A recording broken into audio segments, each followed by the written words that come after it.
이전에 치료했던 유방암이 뼈 쪽으로 다시 전이된 걸로 보입니다. 선생님, 3년 전에 분명히 완치라고 하셨는데 어떻게? 유방암의 경우 유선이 몸 전체에 퍼져 있어서 다른 암에 비해 재발이나 전이가 많은 편입니다. 10년 지난 후에 전이되는 경우도 종종 있습니다. 혹시 몇 기인가요? 요즘은 기수와 상관없이 항암이나 방사선 치료를 받으면 예전처럼 완치될 수 있는 거죠, 선생님? 이면 환자보다는 사기, 전이성 유방암이기 때문에 지금부터는 병을 없애는 치료보다 전이를 억제하고 통증을 최소화해서 환자분이 최대한 오래 좋은 컨디션을 유지하는 게 중요합니다. 치료 방법이 없다는 얘기군요. 끝이라는 거네요? 당신 무슨 말을 그렇게 해? 아예 없애지 못해도 치료받고 관리 잘 받으면 더 나빠지지 않게 할 수 있는 거죠? 그런 뜻으로 말씀하신 거죠? 그건 사람마다 다릅니다. 엄마는 의사의 말에 마치 삶을 포기한 듯 치료도 거부하셨습니다. 그 힘든 항암 치료도 이겨냈던 엄마인데 이렇게 보낼 수는 없었습니다. 아빠와 저는 엄마에게 간곡하게 부탁했습니다. 집사람이 통증 때문에 밤에 잠을 잘 못 자요. 아픈 거라도 좀 낫게 해주세요. 네? 당장 입원이라도 하게 해주세요. 나 입원하는 거 싫어요. 지긋지긋해. 어차피 맡기고 오래 살지도 못하는데 병원에서 보내고 싶지 않아. 엄마, 왜 그런 얘기를 해? 없애는 게 아니라 같이 살아가는 방법을 찾자고 하는 거잖아.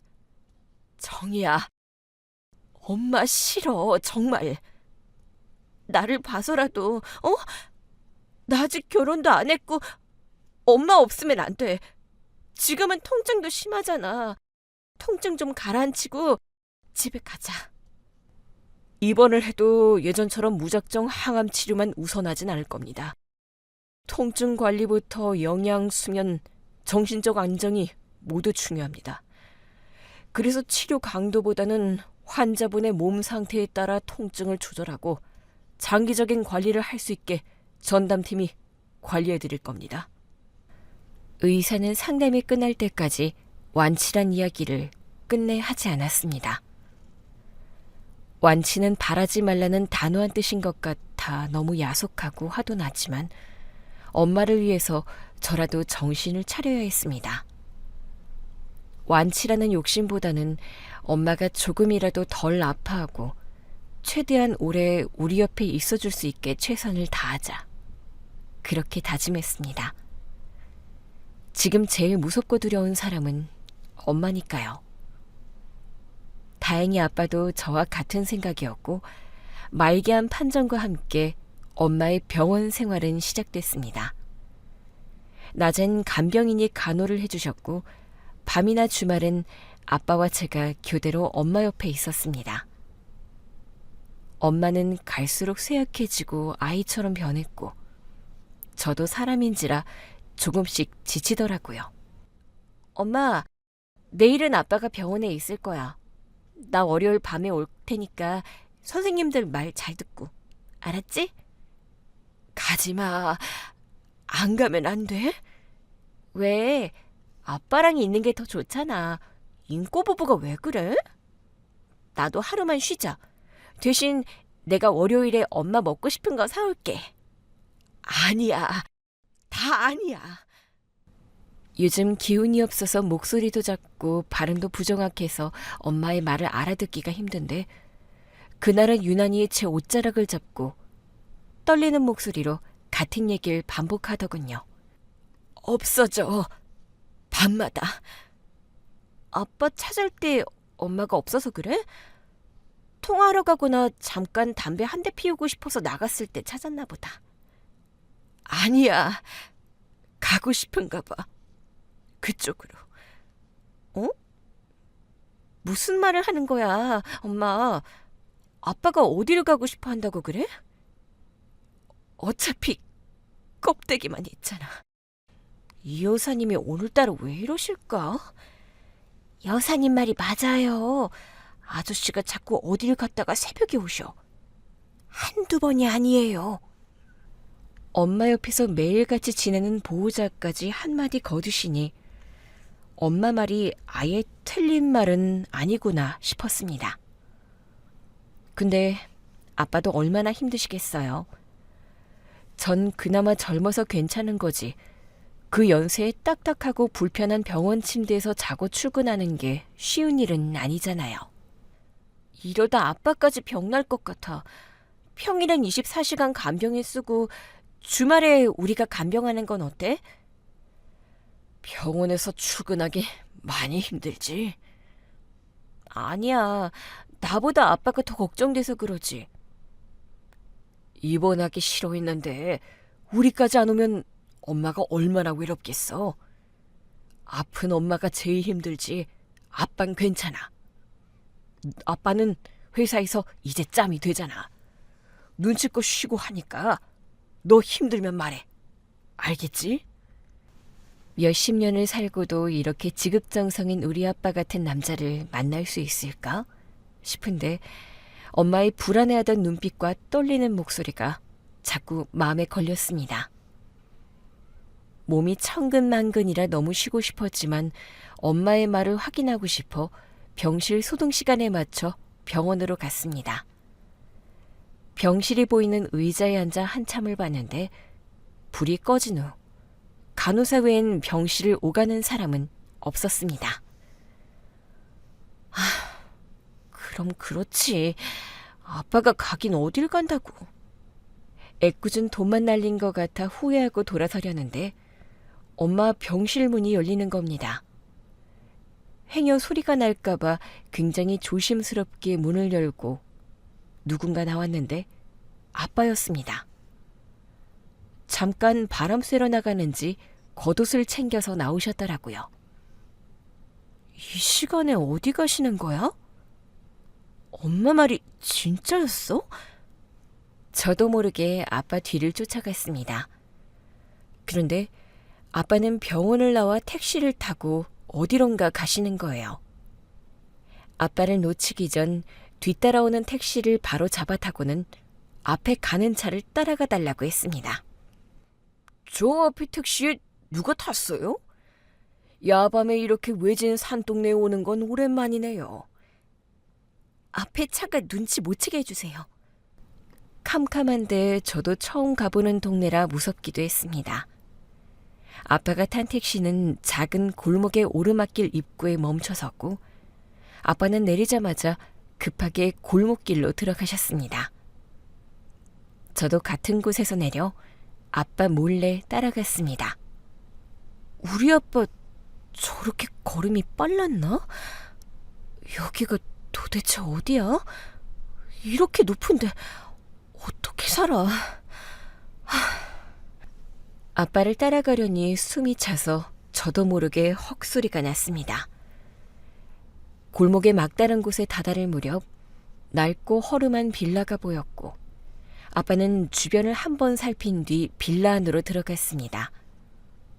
도대체 여기 누가 살고 있어서 엄마를 병원에 혼자 두고 이 시간에 여기까지 오는지 도저히 이해할 수 없었습니다.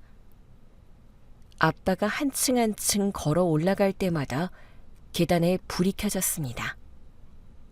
어렴풋이 아빠의 다정한 목소리가 들렸습니다. 나왔어. 안 자고 있었네?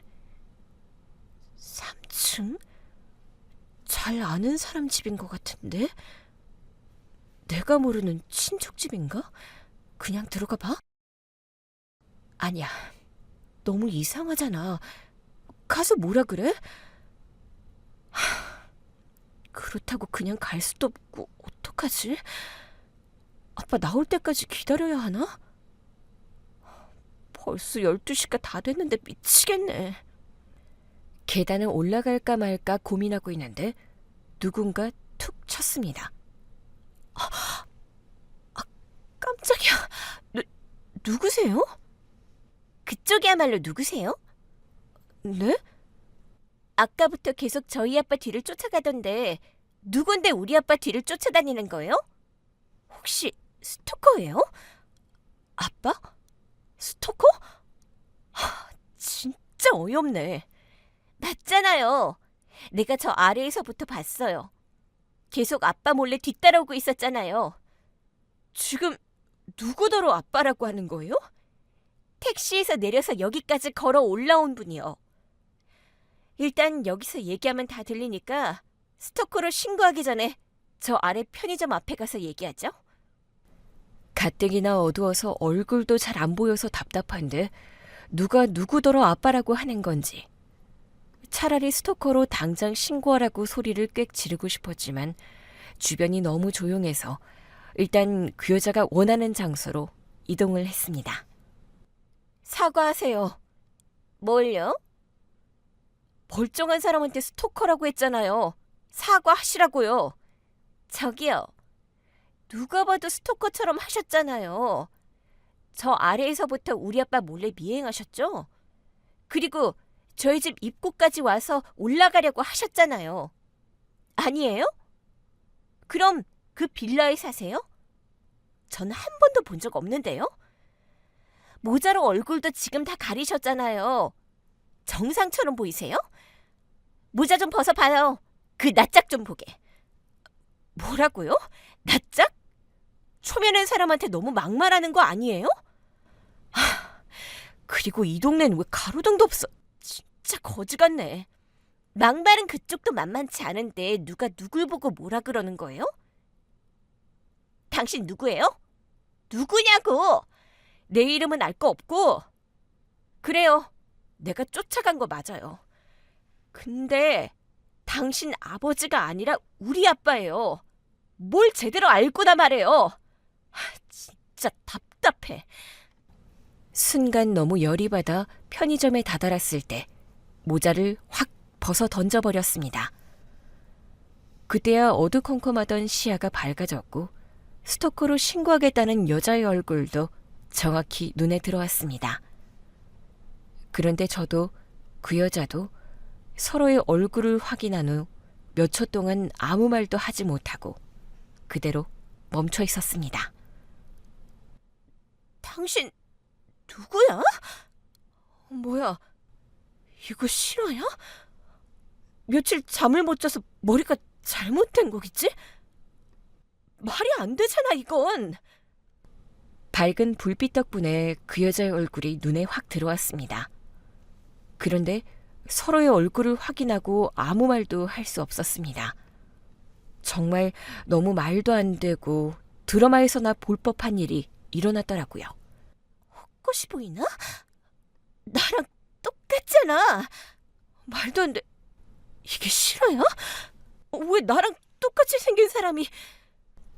며칠 잠을 못 자서 눈이 잘못된 건가 싶어 몇 번이나 다시 보고 또 봤습니다. 그 여자도 마찬가지였습니다. 방금 전까지 앙칼진 소리를 지르며 싸우는데 몇 분 정도 멍하니 서로 얼굴만 바라보고 서 있었습니다. 자기랑 똑같이 생긴 도플갱어를 만나면 곧 죽는다는 말 있잖아요. 그 짧은 시간에 이제 곧 죽는 건가? 라는 생각도 들었습니다. 눈, 코, 입은 물론 작은 키에 하체가 튼튼한 것까지 똑 닮아 있었습니다. 경악 그 자체였습니다. 당신 누구야? 몇 살이야? 어디서 태어났어? 누군데 나랑 똑같이 생긴 거야? 진짜 어처구니가 없네?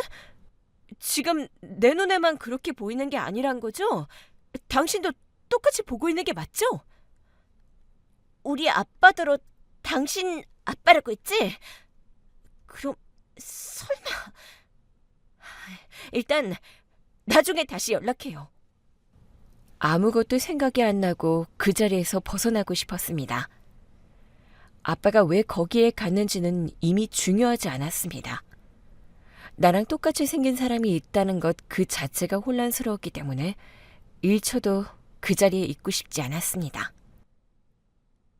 핸드폰 이리 줘봐요. 지금 뭐 하는 거예요? 왜 남의 핸드폰을 가져가요? 어떻게 된 일인지 연락은 해야 할 거 아니에요. 그 여자는 제 핸드폰을 가져가 본인에게 전화를 걸었고 번호를 저장한 후 아빠가 갔던 골목으로 돌아갔습니다.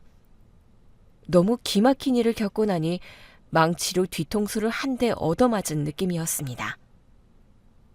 그냥 엄마밖에 생각이 안 나서 다시 병원으로 갔습니다. 엄마는 통증 때문에 잠도 못 자고 괴로워하고 계셨습니다. 엄마, 또 통증이 심해졌어? 선생님한테 진통제 놔달라고 할까? 언제 왔어? 아빠는 또 갔니? 나 있잖아. 걱정하지 마. 아니야. 나 때문에 너까지 못 쉬어서 어떡해. 괜찮아. 하나도 안 힘들어. 뼈밖에 남지 않은 엄마의 품속에 얼굴을 묻고 한참을 있었습니다. 무슨 일 있어? 아니, 그냥 엄마 품이 그리웠나 봐. 다 큰 아가씨가 징그럽게. 엄마의 품에서 잠깐 잠이 들었는데 동이 틀 무렵 아빠가 돌아오셨습니다. 엄만 다행히 주무시고 계셨죠. 너 집에서 쉬기로 한 날인데 왜 여기 있어? 아빤 엄마 두고 이 새벽에 어딜 갔다 오신 거예요? 아, 몸이 좀 뻐근해서 사우나 좀 갔다 온 거야. 병원에 계실 때 사우나 자주 가셨어요? 엄마 혼자 두면 안 된다니까. 아니야, 오늘만 그런 거야. 근데 넌 왜 여기 있냐니까? 지금이라도 들어가서 자. 제 눈으로 다 확인을 했기 때문에 아빠가 솔직하게 얘기해 주길 바랬어요. 하지만 아빤 얼굴색 하나 변하지 않고 거짓말을 하셨어요. 엄마가 왜 가지 말라고 붙잡았는지 알 것 같았습니다. 몸도 마음도 너무 피곤했지만 집에 와서도 쉽게 잠을 이룰 수 없었습니다. 닮은 정도가 아니라 저랑 똑같이 생긴 여자를, 또 우리 아빠를 나처럼 아빠라고 부르는 사람이 어떻게 존재하는지 궁금해서 미칠 것 같았어요. 당장 그 여자에게 전화를 해서 물어보고 싶었지만 차마 그럴 용기가 나지 않았습니다. 그런데 그렇게 급하게 제 번호를 가져간 그 여자에게도 연락이 오지 않았습니다. 5만 가지 생각을 다 하면서 며칠을 보냈는데 병원에서 끝내 듣고 싶지 않았던 이야기를 듣게 됐습니다. 더 이상 병원에서 치료할 수 있는 건 없습니다. 호스피스 병동으로 옮기거나 아니면 환자가 원하는 곳에서 남은 시간을 보내는 건 어떨지 보호자분들이 상의해 보시고 말씀해 주시죠. 아빠는 무조건 호스피스 병동으로 옮기자고 했습니다. 하지만 이번엔 제가 반대했습니다. 엄마가 몇 번이나 얘기했었거든요. 연희야, 통증이 없어지지도 않는데 엄마 계속 병원에서 있어야 해? 엄마 혼자 집에 있으면 우리가 너무 불안해서 안 돼. 아플 때 간호사 선생님이 주사라도 빨리 놔주잖아.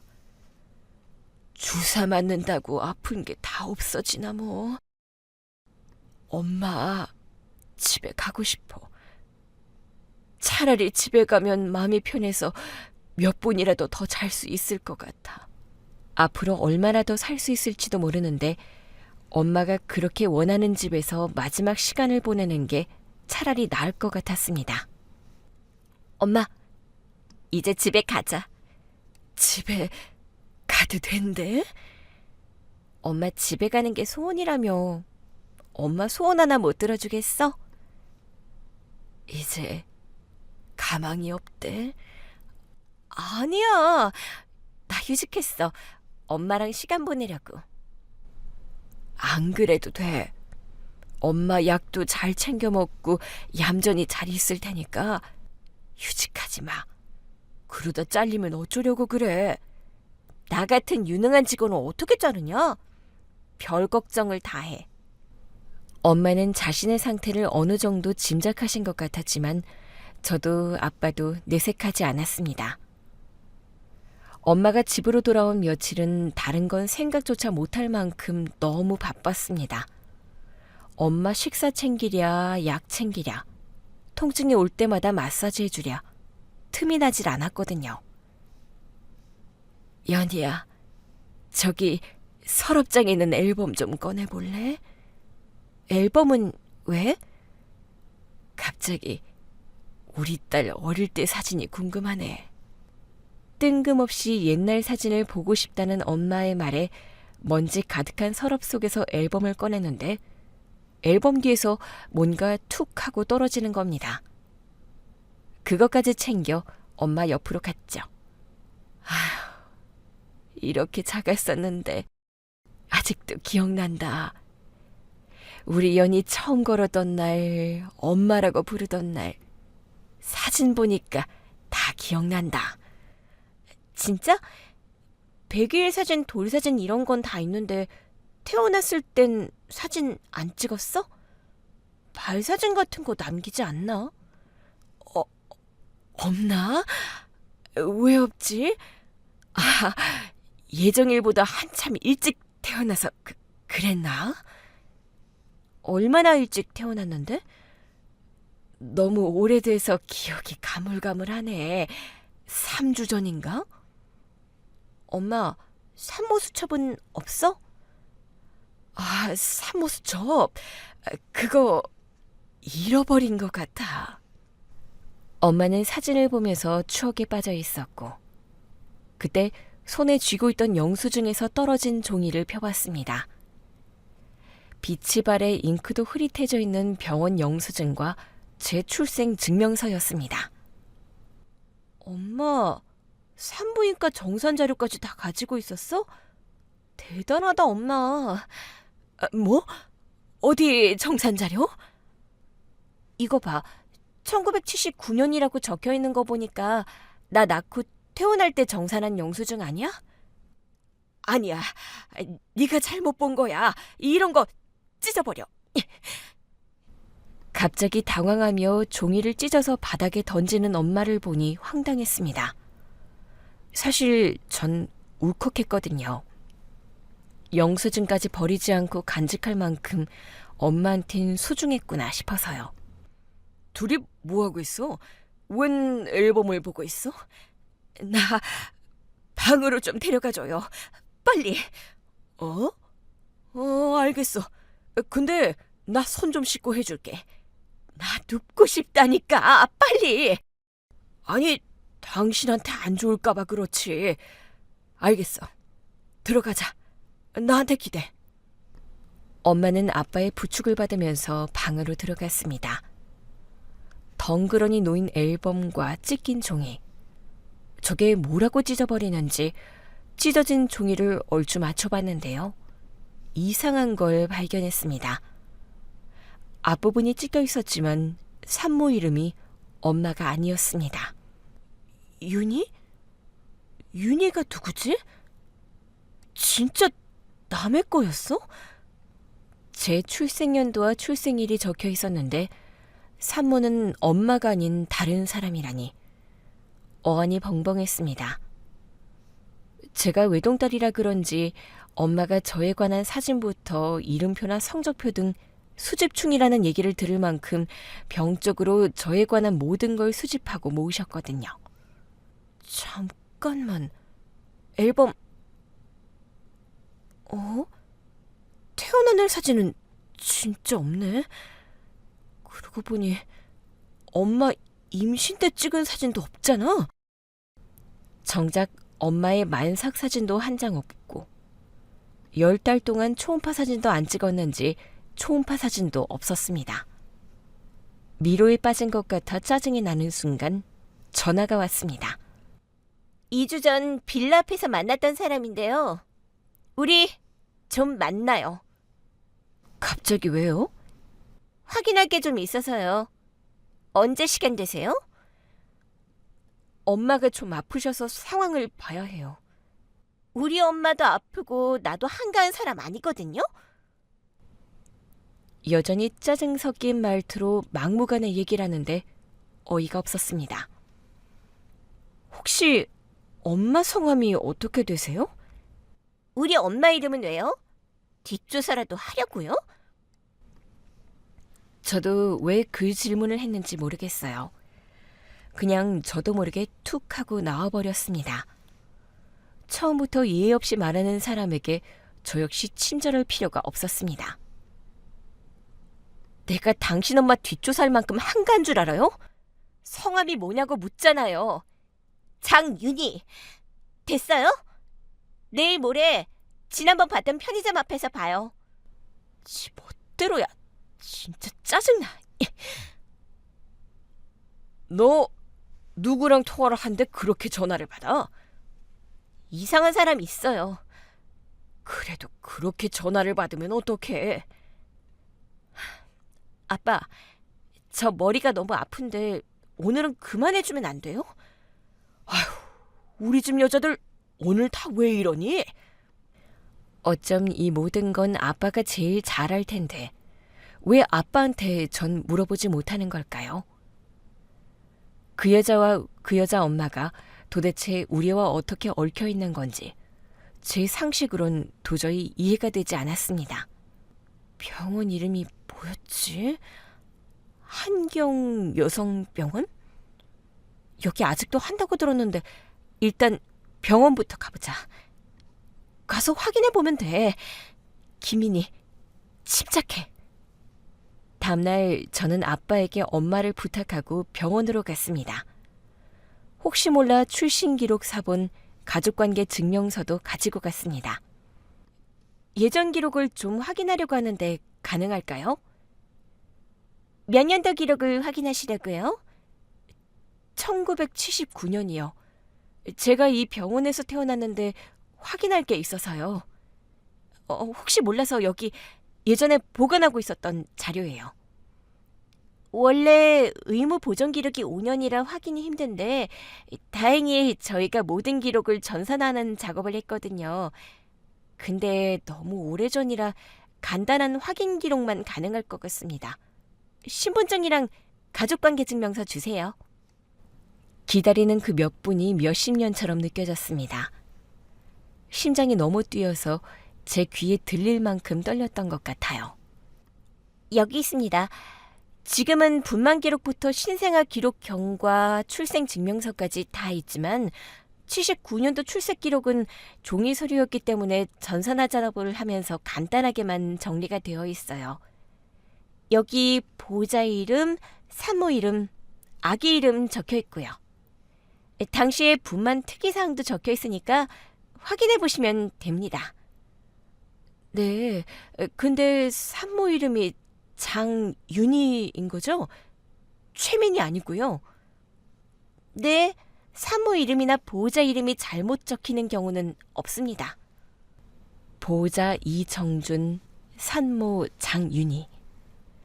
1979년 10월 4일 낮 2시 2분 쌍둥이 여아 출생. 1분 먼저 태어난 아이는 3일 후 퇴원. 두 번째 쌍둥이 여아는 심장 이상 증상으로 종합병원 전원 조치. 내가 쌍둥이였다고? 그날 본 여자는 나랑 쌍둥이 자매였던 거고?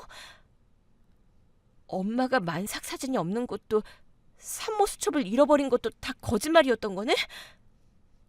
미치고 환장하겠다 진짜. 어떻게 이런 일이 왜 나한테 있냐고. 머릿속이 하얗게 됐고 아무 생각도 들지 않았습니다. 그 여자와의 약속도 잊어버렸습니다. 여보세요? 기다리고 있는데 왜 안 와요? 미안해요. 깜빡했어요. 뭐라고요? 그걸 말이라고 해요? 진짜 미안한데 다음에 만나죠. 내가 정리할 게 좀 있어요. 누구는 만나고 싶어서 이러는 줄 알아요? 올 때까지 기다릴 테니까 당장 와요. 소리를 꽥 지르고 전화를 끊어버리더군요. 머릿속이 복잡해서 아무것도 할 수가 없는데 이 여잔 뭘 알고 이렇게 만나자고 하는 건지 그냥 무시하고 싶었지만 그럴 수가 없었습니다. 결국 전 그 여자를 만나기로 했습니다. 원래 이렇게 제멋대로예요? 제멋대로인 건 제가 아니라 그쪽이잖아요. 나한테 물어봤어요? 그냥 자기 맘대로 날짜, 약속 장소 일방적으로 통보하고 끊었잖아요. 이씨, 내가 엄마만 아니었어도 정말. 뭐라고요? 똑같이 생긴 거 아니까 대충 알고 있죠? 왜 대답을 안 해요? 그쪽은 어디까지 알고 있어요? 그건 알 필요 없고 이거 받아요. 난 이거 전해주러 온 것뿐이니까. 이게 뭐예요? 몰라요. 나도 그냥 전해줘서 주는 거고 더 이상은 볼 일 없었으면 좋겠네요. 저기요, 왜요? 이름이 뭐예요? 그 정도는 알려줄 수 있잖아요. 장민경. 그 여잔 자기 이름을 얘기하고는 쌩 하고 가버렸습니다. 이럴 거면 그냥 택배로 보내면 될 걸 굳이 왜 만나자고 했는지 알 수 없었지만 그 여자가 가져온 작은 상자를 열어봤습니다. 돌반지잖아. 이걸 왜 나한테... 돌반지와 품질 보증서가 들어있었는데 돌반지에는 이니셜이 새겨져 있었습니다. YH. 구입일자는 1980년. YH면 내 이니셜인데? 왜 두 번이나 새긴 거지? 그 순간 머릿속에 스쳐 지나가는 이름이 있었습니다. 장윤희. 연희? 내 이름도 그럼... 아무런 설명조차 해주고 가지 않았지만 저절로 퍼즐이 맞춰졌습니다. 아마도 저를 낳아주신 분이 저에게 주려고 샀던 반지였겠죠. 그리고 그 반지를 40년이 훌쩍 지나 받게 된 거고요. 이 모든 일을 설명해 줄 사람은 단 한 사람밖에 없었습니다. 바로 아빠였죠. 아빠, 어디에요? 나 이제 퇴근하는 중이야.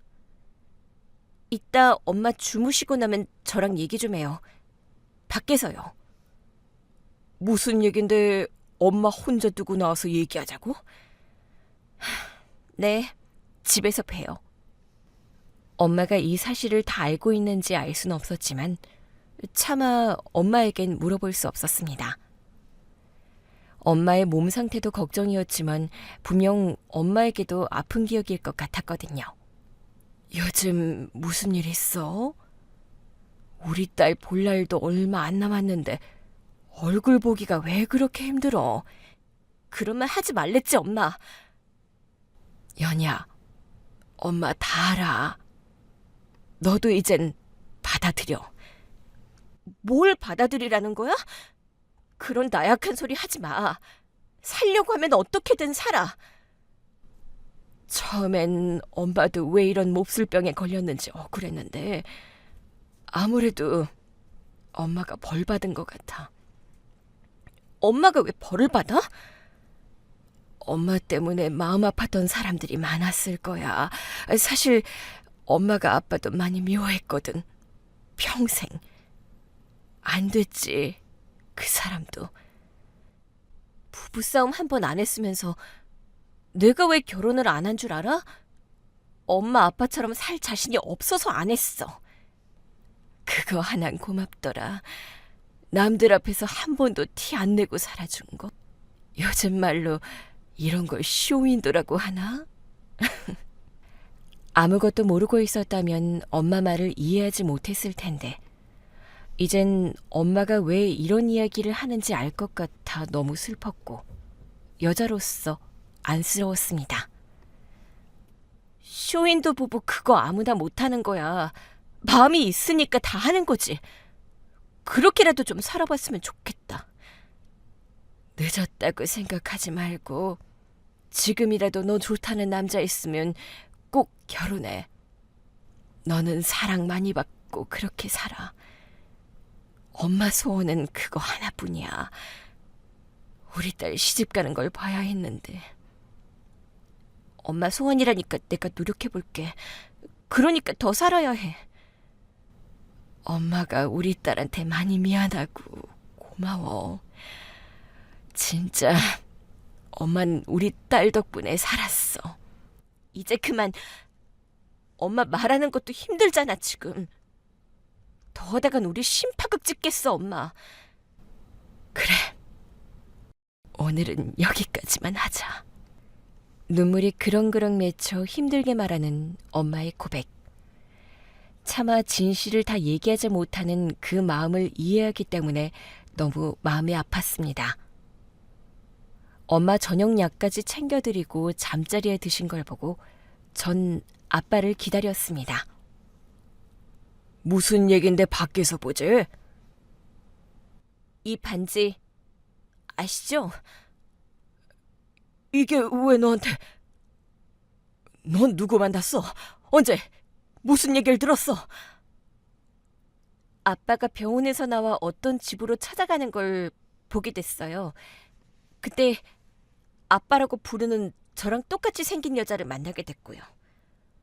아니 어떻게? 혹시 엄마한테는 말했니? 아니요. 근데 진실은 알아야겠어요. 저 엄마 딸 아니었어요? 낳아준 엄마가 장윤희 씨예요? 아빠는 그 이름을 듣자마자 다리에 힘이 풀린 듯 주저앉으셨습니다. 그리곤 갑자기 무릎을 꿇고 눈물을 흘리며 말씀하셨어요. 미안하다. 정말 미안하다. 나 때문에 결국 내 여자가 모두 불행하게 됐구나. 내 여자요? 그 반지 너를 낳아준 엄마가 돌 때 주려고 산 거였어. 꼭 전해달라고 했었는데 내가 차마 그러질 못했다. 어떻게 된 거예요? 엄마도 알고 계셨어요? 알고 있다. 저를 낳아준 엄마가 있다는 것보다 엄마가 이 사실을 알고 있다는 게 더 충격적이었습니다. 엄마랑 결혼하기 전 만났던 여자가 네 친모였다.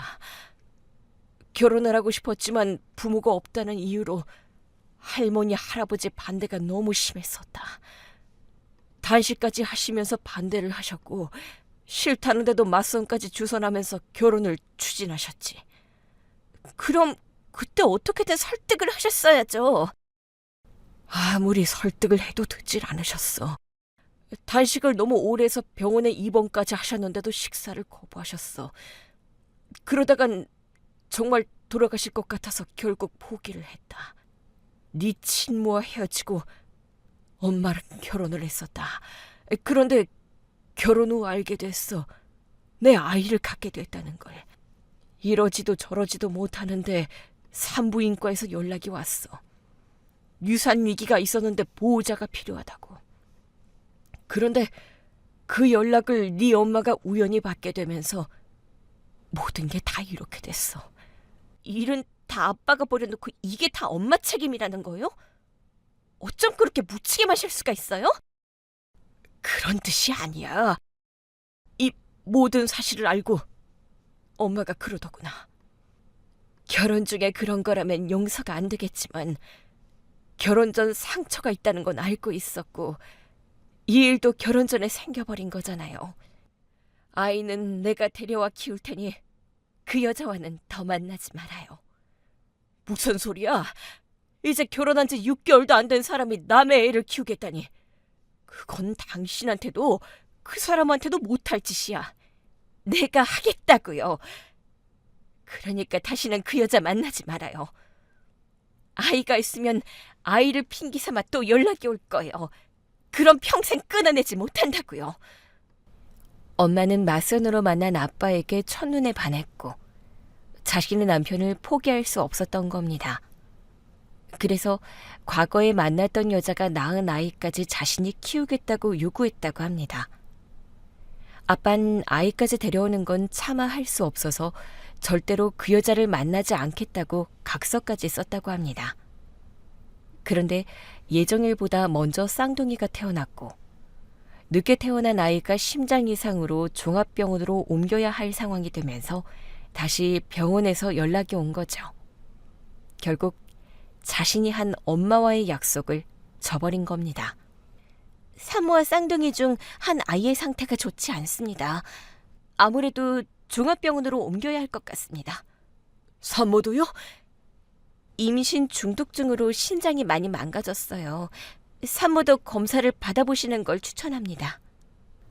난감한 상황에 아빠는 통장에 있는 돈을 뽑아서 일단 아이를 종합병원으로 옮겼고 산모는 외래 진료를 받기로 결정했습니다.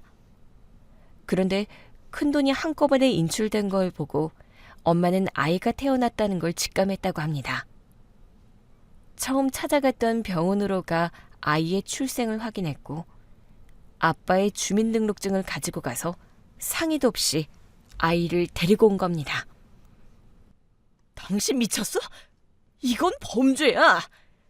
아빠가 키우는데 왜 범죄가 돼? 공식적으로 아빠가 데리고 온 거야. 어차피 그 여자 아프다면서 아이를 어떻게 키워? 내가 키운다고 했잖아. 정말 이렇게까지 할 거야? 독하다 진짜. 큰 돈도 줬으면 됐잖아. 그 정도면 충분히 먹고 살잖아. 이 아인 이제부터 내가 키울 거야. 내가 낳은 것처럼 내가 키울 거라고.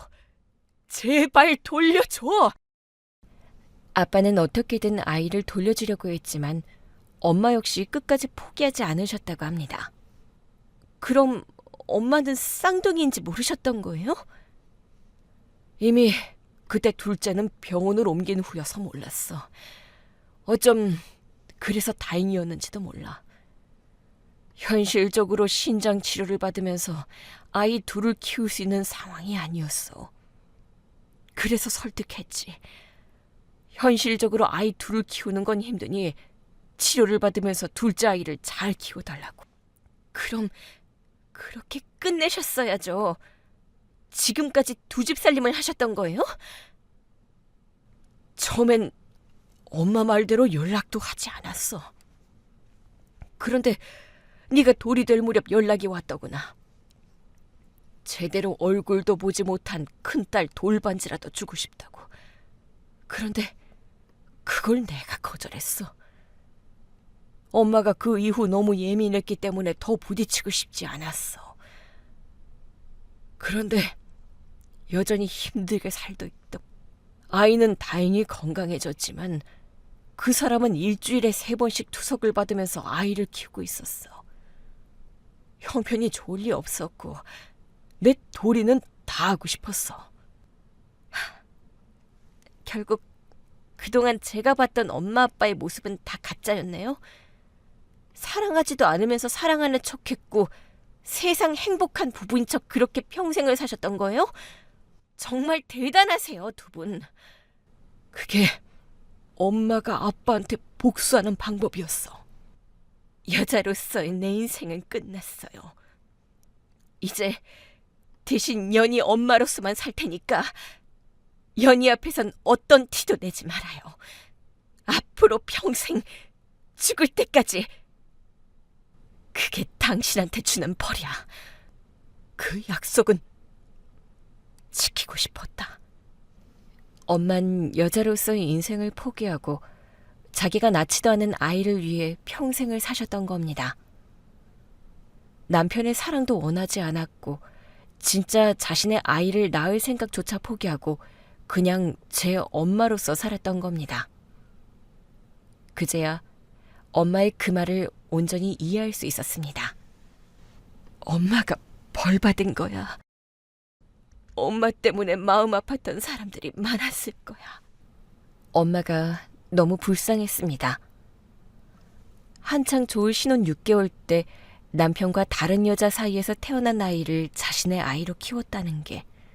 그래서 암에 걸리고도 엄마는 삶에 대한 의지를 갖지 않으셨나 봅니다.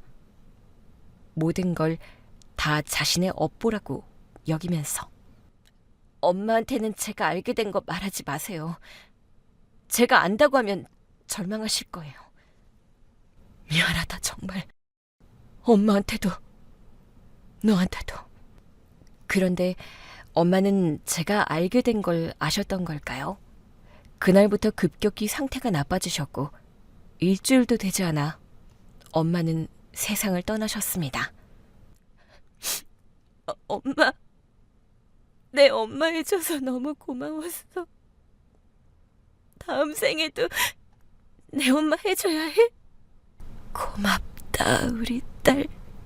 다음 생에는 꼭 엄마 딸로 태어나줘.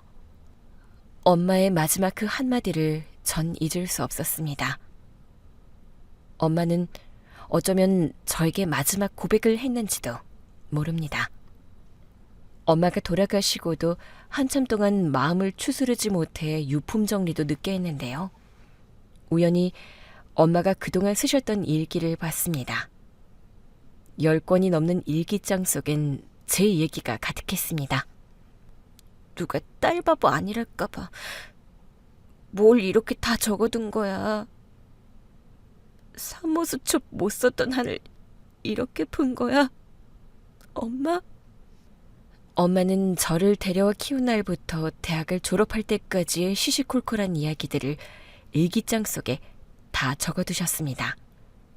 그리고 마지막 한 권의 일기장엔 엄마의 날 것 그대로의 이야기가 그대로 적혀 있었습니다. 연희가 없었더라면 남편은 그 여자한테 갔을지도 모른다. 그게 무서워서 연희를 더 악착같이 키우려고 했던 것 같다. 보내고 싶지 않았다. 그 사람은 집착이라고 했지만 사실 난 사랑한 건데. 진짜 연희의 엄마가 되어 내 아이처럼 키우면 언젠간 마음이 돌아올 거라고 믿었다. 그런데 몇십 년이 지난 지금도 남편은 여전히 몸만 집에 있다. 차가운 마음과 함께. 하지만 괜찮다. 나에겐 연희가 있으니까. 연희마저 없었더라면 아마 난 미쳤을지도 모르겠다. 엄마는 아빠의 마음이 자신에게 있지 않다는 걸 다 알고 계셨던 것 같아요. 그러면서도 평생 아빠의 사랑을 기다렸던 것 같았습니다. 엄마의 마음이 너무 짠해서 한 번 더 안아드리지 못하고 한 번 더 사랑한다고 말하지 못한 게 미안하기만 했습니다. 그런데 그때 그 여자에게서 전화가 왔습니다. 지금 이런 얘기하기 미안한데 우리 집에 좀 와줘요. 미안하면 그런 부탁하지 마요. 아씨, 집에 좀 오라고. 나도 부탁하기 싫은데 우리 엄마 소원이라잖아. 죽기 전에 얼굴 한번 보는 게 소원이라잖아. 그러니까 오라고. 우리 엄마도 위독하다고. 널 낳아준 엄마가 죽기 일보 직전이라고. 지금 당장 와. 이렇게 기구한 인생이 또 있을까요? 키워준 엄마가 돌아가셨는데 이제 낳아준 엄마까지 위독하다니. 하지만 발길이 떨어지지 않았습니다. 집 주소를 문자로 보내왔지만 결국 그날 가지 않았습니다. 그런데 그날 밤 아빠가 집에 들어오셔서 부탁을 하더군요. 널 낳아준 엄마가 지금 상황이 안 좋아. 그래서 뭐 어쩌라고요. 양쪽 여자 챙기느라 바쁘시겠네요. 다 아빠 업이라고 생각하세요, 그냥. 이미 그렇게 생각하고 있다. 그 사람이 널 너무 보고 싶어해. 어쩌면 지금까지 버티는 것도 너를 기다리는 것 같아. 자기가 낳은 첫째 딸 얼굴 한 번이라도 보면 눈을 감을 수 있을 것 같아. 첫째 딸? 이제 와서요? 난 우리 엄마 딸이에요. 나한테 엄마는 한 명이라고요. 그냥 가서 얼굴 한번 비춰주는 것도 안 되냐? 그 정도는 해줄 수 있는 거 아니야? 널 낳아준 사람한테. 아빠가 저에게 소리를 지르며 얘기한 건 그때가 처음이었습니다. 아빠를 보니 제 얼굴을 더 보여주고 싶지 않았습니다. 웬만하면 아빠와 부딪히지 않으려고 노력했습니다. 전화가 와도 받지 않았습니다. 그런데 그날은 계속 전화를 하는 겁니다. 거절하면 또 걸려오고 너무 짜증이 나서 제발 그만하라고 전화를 받았는데요. 부탁이야, 언니. 엄마가 진짜 안 좋아. 엄마가 언니 보고 싶대. 한 번만 와줘, 제발. 내가 이렇게 부탁할게. 늘 막무가내였던 아이가 처음으로 언니라고 불렀고 울면서 사정을 했습니다. 아무래도 많이 안 좋으셨던 것 같았습니다. 울면서 부탁하는 걸 더 이상 거절할 수 없어 병원으로 갔습니다. 병실엔 아빠도 계시더군요. 연희야, 잘 왔다. 와줘서 고마워. 우리 엄마가 지금 너무 위독한데 언니 이름만 불러. 언니가 너무 보고 싶다고. 알겠어요. 가슴이 답답하고 너무 괴로웠지만 용기를 내서 그분에게 다가갔습니다. 얼굴은 시커멓게 볼품없었고 의식조차 희미해 보였습니다. 안녕하세요. 저 연희예요. 제 목소리를 듣자 그분께선 감았던 눈을 뜨셨고 잘 보이지 않는지 이리저리 살펴보는 것 같았습니다. 좀 더 가까이 다가가 말씀을 드렸습니다. 저 연희예요. 너무 늦게 와서 죄송해요. 그분은 한참 동안 저를 바라보셨습니다. 그리고는 말없이 고개를 끄덕이시더군요. 산소 호흡기를 하고 계셔서 제대로 알아들을 수 없었지만 무언가 말씀을 하시는 것 같았습니다. 뭐라고 하시는 것 같아요. 힘드니까 말 안 해도 돼. 연희 왔어. 보고 싶어 했잖아. 당신이 낳은 첫째 아이. 미안해. 이런 모습으로 마주하고 싶진 않았습니다. 무슨 말을 어떻게 해야 될지 몰라서 그저 한참 얼굴을 보고 그분의 손을 잡아드렸습니다. 힘이 없이 축 처져 있었던 손에 힘이 들어가는 게 느껴졌습니다. 남아있는 힘을 모두 써가며 마음을 전해준 거라 생각했습니다. 덕분에 잘 살았습니다. 걱정 마세요. 그 순간은 진심이었습니다. 낳아준 덕분에 우리 엄마를 만났고 부족함 없이 사랑을 많이 받으면서 자랐으니까요. 제 말을 들으셨는지 그분의 표정이 한결 편안해 보이셨습니다. 엄마, 정신 차려. 이렇게 가버리면 안 돼. 약속했잖아, 나랑. 그렇게 보고 싶은 딸도 봤으니까 이제 기운 내라고. 제발, 엄마. 그분의 손에 점점 힘이 빠지는 게 느껴졌고 어느 순간 그분의 손이 제 손에서 힘없이 떨어졌습니다. 딸의 간절한 애원에도 불구하고 말이죠. 엄마가 돌아가시고 몇 달도 되지 않아 전 또 한 분을 보내드려야 했습니다. 얼굴이라도 보여드릴 수 있어서 다행이다 싶었고 장례식장에 가서 마지막 인사를 드리는 것이 제가 할 수 있는 최선이었습니다. 아빤 그곳에서 상주로 이름을 올리지 못했지만 모든 장례 절차를 다 마무리한 후에야 집으로 돌아오셨습니다. 아빠도 많이 힘드셨을 텐데 고생하셨어요. 연희야, 민정이가 혼자 사는 게 마음에 걸린다. 지금이라도 같이 사는 건 안 되겠니? 아빠, 저 유학 가려고요. 뭐? 말 한마디 없이 유학이라니. 늦기 전에 다녀오려고 휴직하면서 준비하고 있었어요.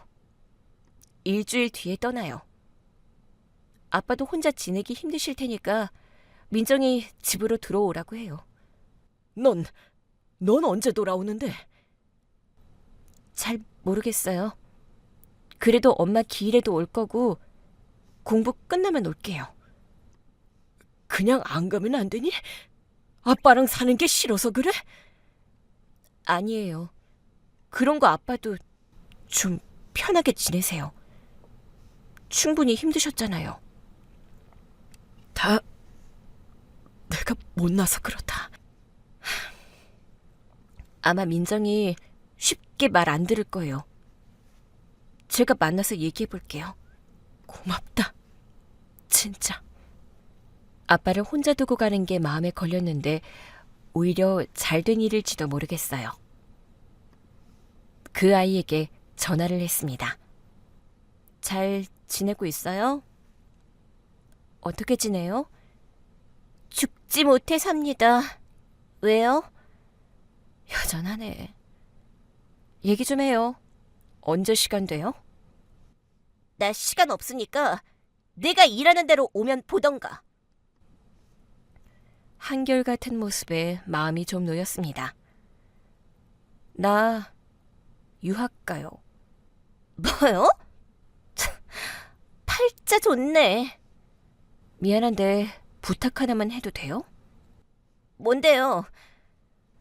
나도 민정 씨 부탁 들어줬으니까 꼭 들어줘요. 들어보고. 아빠를 혼자 두고 가는 게 마음에 걸려요. 그러니까 우리 집에 와서 지내는 거 어때요?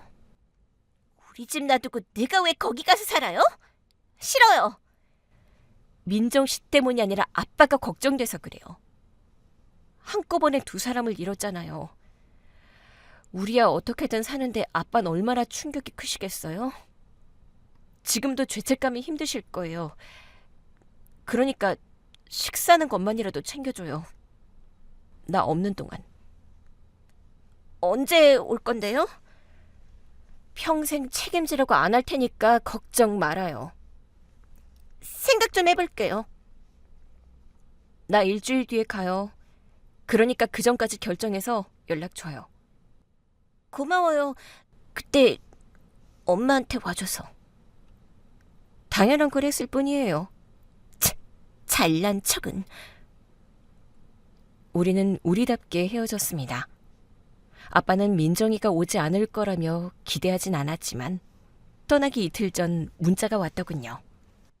잘 갔다 와요. 안 오면 가만 안 둘 거니까 빨리 갔다 와요. 아빠는 내가 챙길 테니까. 같은 뱃속에서 태어나 얼굴도 똑같이 생겼지만 너무 달라서 지금도 여전히 자매라는 게 실감나지 않습니다. 긴 대화를 나눈 적도 없고 몇 번 만나지도 않아서 가까워지지도 못했지만 엄마를 잃은 세상에서 가장 큰 슬픔을 같이 겪어서 그런 걸까요? 말하지 않아도 통하는 게 있는 것 같습니다. 덕분에 전 한결 가벼운 마음으로 떠날 수 있을 것 같습니다. 엄마, 아빠, 그리고 절 낳아준 분의 인생을 감히 제가 이해하고 받아들이기엔 아직 시간이 많이 필요할 것 같습니다. 하지만 원망하진 않으려고 합니다. 세 분 모두 괴로운 터널 속에서 갇혀 사셨을 테니까요. 이제 그 터널에서 모두 나오셨으니 나의 엄마들이 하늘에서 평온하기를, 아버지가 죄책감을 조금이라도 내려놓으시길 바랄 뿐입니다. 엄마, 나 공부하고 올게. 1년 뒤에 인사하러 올 테니까 그때까지 잘 쉬고 있어. 사랑해, 엄마.